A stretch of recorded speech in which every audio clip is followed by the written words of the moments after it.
नाज़रीन ग्रामी, चंगेज़ खान मंगोलिया में 1162 ईस्वी के लगभग पैदा हुआ। उसका पैदाइशी नाम तमुजन बोजगिन था। उसका बाप एक कबीले का छोटा सरदार था।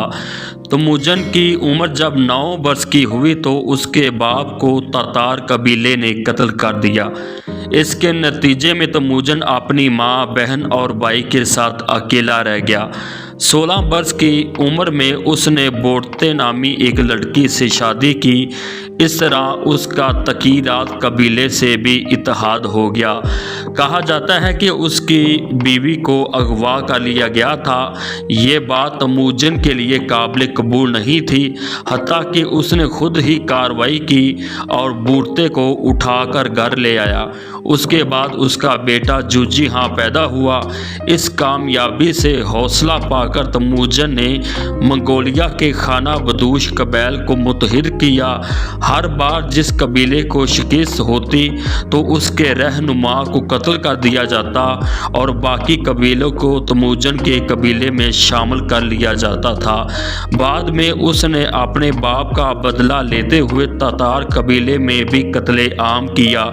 अब तमुजन हुक्मरान बनने की राह पर चल निकला था। 1206 ईस्वी में वो मंगोलिया की सरजमीनों का हाकिम बन चुका था।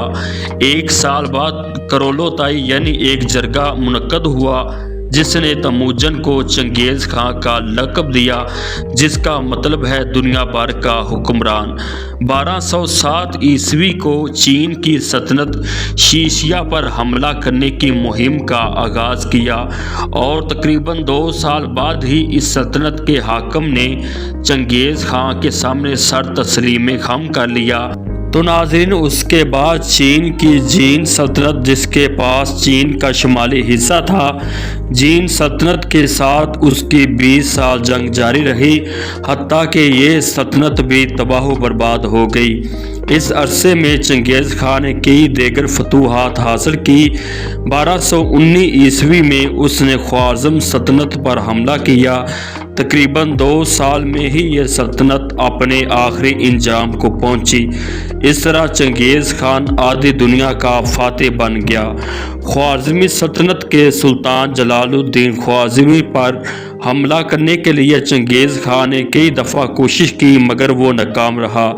जब जलालुद्दीन ख्वारिज़मी ने एक मौके पर मंगोल काफ़िले पर हमला किया और उन्हें शिकस्त से 2-4 किया तो चंगेज़ खान ने जलालुद्दीन की तलाश में दुनिया का कोना कोना छान मारा मगर वो उसे ढूंढ ना सका।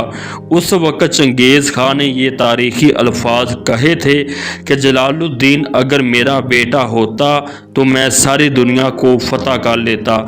बाद आज़ाद सुल्तान जलालुद्दीन के बारे में मुख्तलिफ बातें मशहूर हो गईं। कभी ये कहा जाता कि वो कहीं गोशा नशी हो चुके हैं, कभी ये कहा जाता कि वो मंगोलों के ख़िलाफ़ लड़ने के लिए ज़बरदस्त फ़ौज तैयार कर रहे हैं और कभी ये सुनने को मिलता कि वो मंगोलों के साथ लड़ते लड़ते शहीद हो चुके हैं। तो नाज़रीन तारीख़ उनके बारे में खामोश है।